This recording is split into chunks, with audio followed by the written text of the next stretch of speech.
Hello dear students, welcome to Doctor Logics. आज के इस लेक्चर में हम 12th क्वेश्चन से स्टार्ट करेंगे। अल्काइल एंड अराइल हैलाइड्स के एनसीईआरटी क्वेश्चंस हम डिस्कस कर रहे हैं। 11 क्वेश्चंस हम डिस्कस कर चुके हैं पिछले वीडियो तक। आज 12th क्वेश्चन से शुरू करते हैं। क्वेश्चन है, explain why the dipole moment of chlorobenzene is lower than that of cyclohexyl chloride. ठीक है, जो डायपोल मोमेंट होता है वो क्या होता है, इसको हम न्यू से रिप्रेजेंट करते हैं and it is equal to product of charge and distance.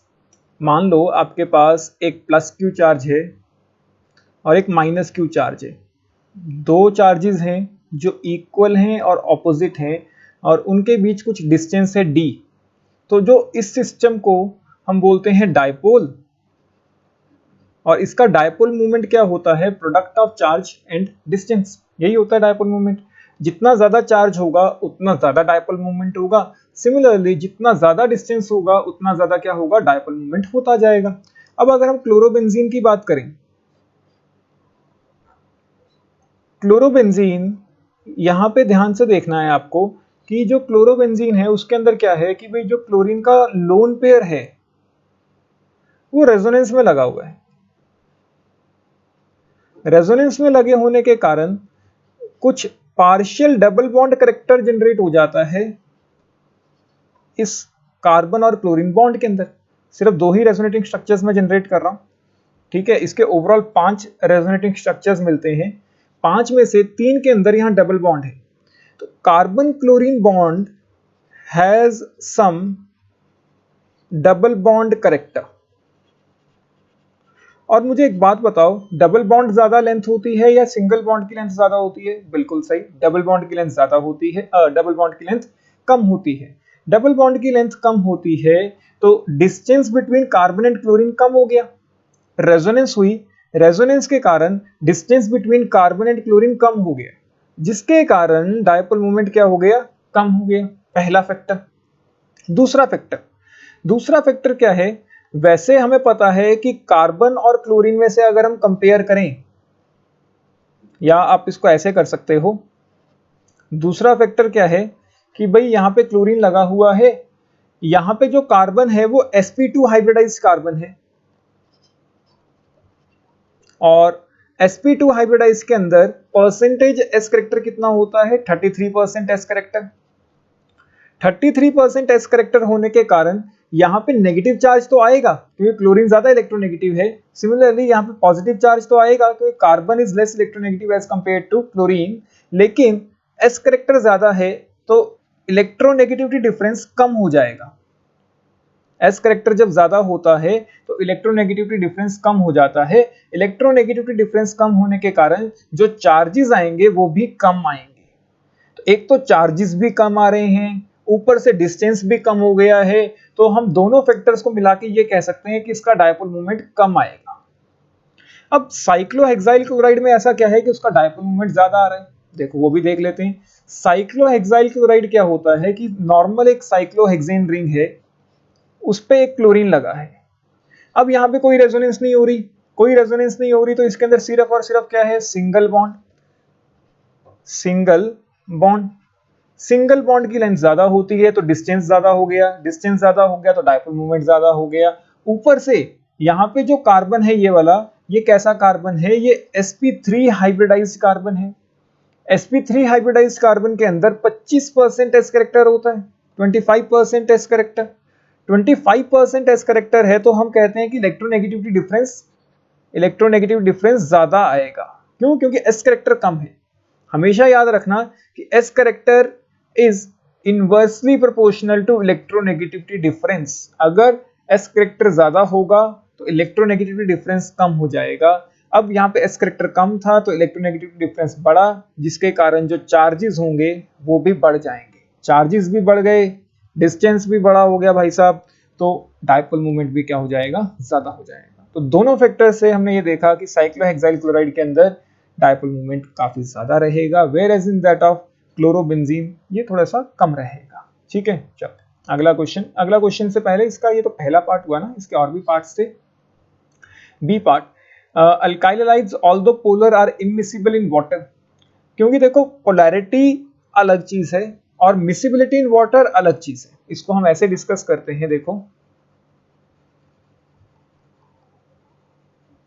अब इसके बहुत सारे आंसर्स हैं जो लिटरेचर में नोन है, जो मैं आपको आंसर प्रोवाइड करूंगा वो आपके हर एक चैप्टर में काम आएगा।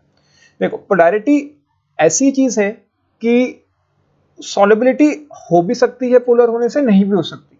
हमेशा याद रखना, ऑर्गेनिक के कंपाउंड्स में अगर आपको सॉल्युबिलिटी चेक करनी है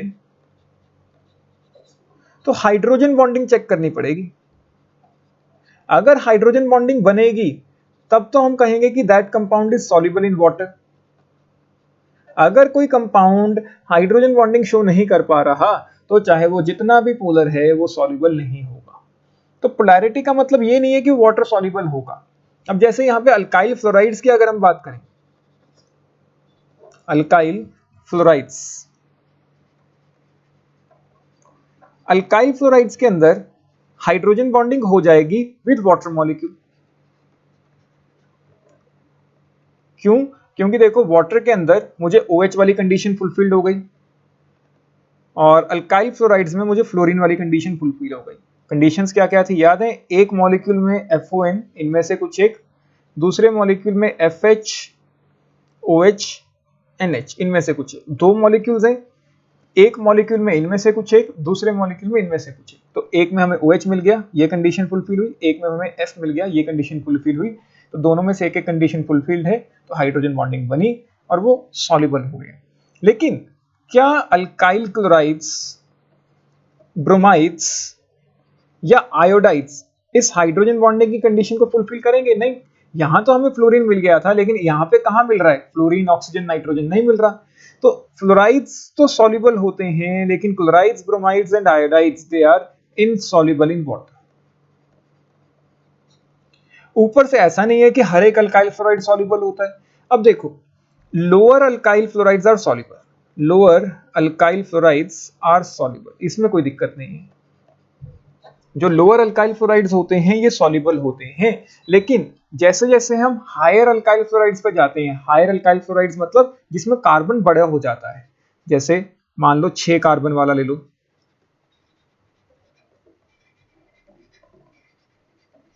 ठीक है, ये 5 कार्बन, 6 कार्बन और एक फ्लोरीन। कहां पे 6 कार्बन, कहां पे एक ही कार्बन का फ्लोराइड ले लेते हैं। अब देखो, पोलैरिटी कहां पे है? यहां पे सिर्फ कार्बन फ्लोरीन बॉन्ड में। कार्बन फ्लोरीन बॉन्ड एक ऐसा बॉन्ड है जो कैसा है? पोलर। बाकी का ये पूरा कार्बन कार्बन वाला स्ट्रक्चर है ये तो कैसा है?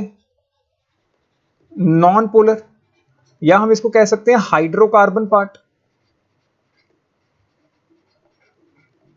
हाइड्रोकार्बन पार्ट,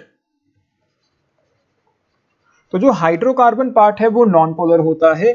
सिर्फ ये जो स्टार्टिंग का कार्बन फ्लोरीन बॉन्ड है ये कैसा होता है? पोलर।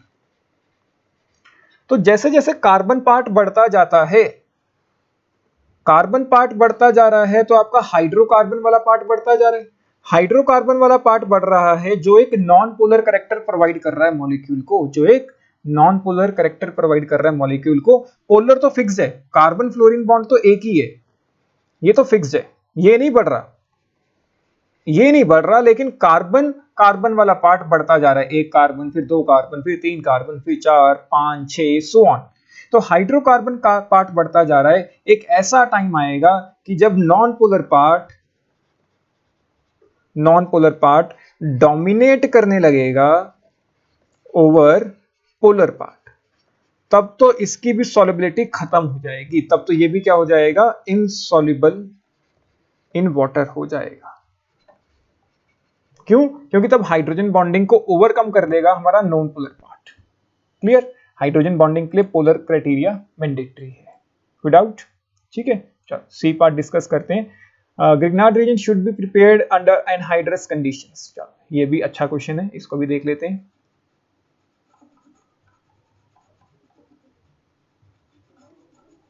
देखो, क्वेश्चन में आपसे पूछा है कि जो हमारा ग्रिग्नार्ड रिएजेंट है उसको हमें एनहाइड्रस कंडीशंस में क्यों प्रिपेयर करना है। अब देखो, ग्रिग्नार्ड रिएजेंट अगर हम अल्काइलाइड चैप्टर के क्वेश्चंस डिस्कस कर रहे हैं उसके विद रिस्पेक्ट टू अगर हम देखें, मान लो हमने कोई ग्रिग्नार्ड रिएजेंट लिया RMgX, इसको हमने रिएक्ट कराना है CH3Cl से, मान लो, ठीक है। तो होना क्या था कि भाई यहां से R नेगेटिव मिलना था, इस R नेगेटिव ने कार्बन पे अटैक करना था और हेलोजन को बाहर निकालना था। तो बेसिकली जो रिएक्शन होनी थी वो ये होनी थी कि CH3R जनरेट हो जाए प्लस MgXCl। ठीक है, ये रिएक्शन तब होती है अगर हम एनहाइड्रस कंडीशन मेंटेन करके रखें। अगर हाइड्रेटेड कंडीशंस आ गई, हाइड्रेटेड का मतलब अगर कहीं से वाटर आ गया, अब वाटर के अंदर क्या होता है भाई, एसिडिक हाइड्रोजन होता है, एसिडिक हाइड्रोजन या कह लो रिप्लेसेबल हाइड्रोजन।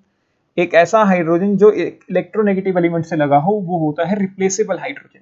तो ऑक्सीजन इलेक्ट्रोनेगेटिव है तो वाटर के दोनों हाइड्रोजन क्या है, रिप्लेसेबल।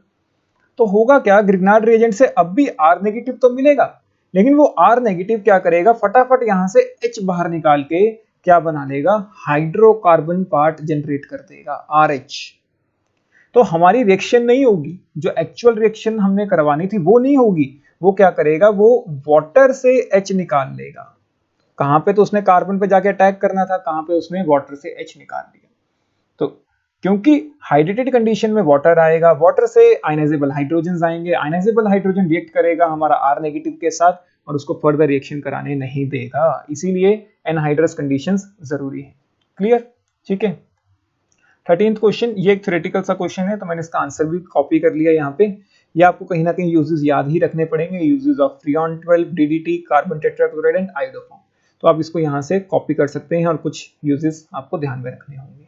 ठीक है, चलो 14th क्वेश्चन पे चलते हैं। Write the structure of the major organic product in each of the following reactions. ये अच्छा क्वेश्चन है, देखो ये तो सिंपल सा है, पहले वाला तो Cl हट जाएगा, I लग जाएगा, फिंकलस्टीन रिएक्शन, तो पूरा स्ट्रक्चर सेम रहेगा, बस Cl की जगह क्या आ जाएगा, I आ जाएगा। अब यहाँ पे भी सिर्फ Br की जगह क्या आ जाएगा, OH। अच्छा नहीं, यहाँ पे ऐसी रिएक्शन सब्स्टिट्यूशन नहीं होगी क्योंकि इथेनॉल यूज किया है। इथेनॉल एक अल्कोहल है, इथेनॉल क्या है, एक अल्कोहल, मतलब आपने क्या लिया है, KOH अल्कोहलिक। KOH अल्कोहलिक क्या कराता है, एलिमिनेशन कराता है, सब्स्टिट्यूशन नहीं कराता, तो मतलब यहाँ तो एलिमिनेशन होगी। चलो इस क्वेश्चन को डिस्कस कर लेते हैं। इसका स्ट्रक्चर यही बनेगा और अब हमने इसको रिएक्ट कराया KOH अल्कोहलिक के साथ। अब KOH अल्कोहलिक क्या कराता है, HBr को बाहर निकालता है, तो Br ने तो जाना ही जाना है, साथ में इसके साथ वाले कार्बन से हाइड्रोजन, मतलब इस कार्बन से ब्रोमीन लगा था। अब या तो हाइड्रोजन यहां से चला जाए या यहां से चला जाए या यहां से चला जाए, कोई भी हाइड्रोजन निकाल लो, प्रोडक्ट तो सेम ही बनना है। अब तो आपको समझ आ ही गया होगा, नाम लिख के देख लो, अगर आपको नहीं समझ आ रहा, तीनों में से एक बार हाइड्रोजन बाहर निकालो, प्रोडक्ट का नाम लिख के देखो, नाम सेम बनेगा, मतलब प्रोडक्ट सेम बनेगा, चाहे कोई भी हाइड्रोजन बाहर निकाल लो तो ये प्रोडक्ट होगा। साथ में जो बाय प्रोडक्ट्स मिलेंगे वो मिलेगा वाटर और KX मतलब KBr।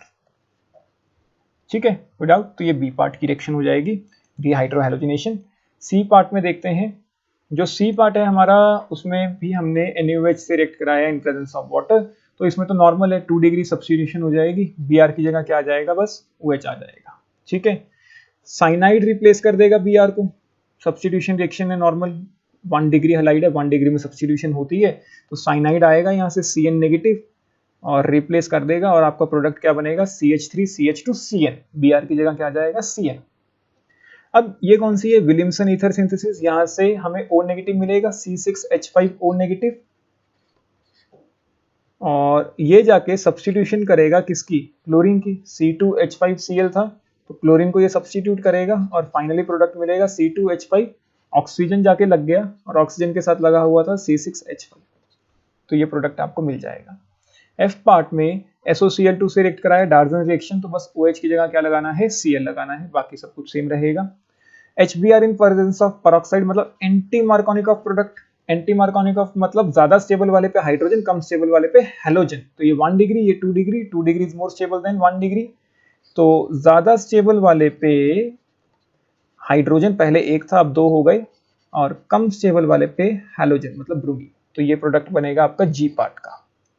H पार्ट, यहाँ पे सिंपल HBr से रिएक्शन कराई है तो इसमें रीअरेंजमेंट के चांसेस भी होते हैं, तो हम इसका स्ट्रक्चर बना के देखते हैं कि क्या रिएक्शन होने वाली है।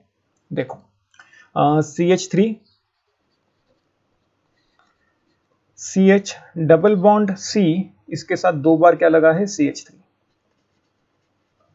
अब इसके अंदर क्या होगा, ज्यादा स्टेबल वाले पे हैलोजन लगेगा, या अगर हम रीअरेंजमेंट भी चेक करना चाहें, पहले आप ये देखो कि ये कार्बन है 2 डिग्री और ये कार्बन है 3 डिग्री, ज्यादा स्टेबल वाले पे पॉजिटिव चार्ज, कम स्टेबल वाले पे हाइड्रोजन, तो कम स्टेबल वाले पे हाइड्रोजन, ज्यादा स्टेबल वाले पे पॉजिटिव चार्ज, एक CH3 ऊपर लगा है, एक CH3 साइड में लगा है।